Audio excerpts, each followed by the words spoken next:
Hi, I'm Max at Skipline, and I'd like to walk you through the installation of an HDVO and monitor.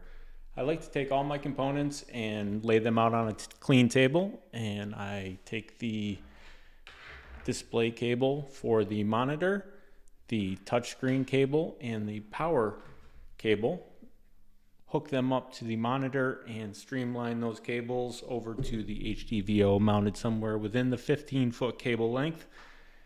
And from there you connect the video cable and the USB cable to the HDVO. And the HDVO also has a power cord, a Ethernet cord that you use to hook up to a front, rear hub, mid hub, wherever you're hooking up this system. You also have the Wi-Fi antenna, which is the hard plastic, the cell phone silver end antenna, and the GPS satellite antenna that has the gold end. Once you have all your connections made and your components mounted, you can fire up your system and start customizing.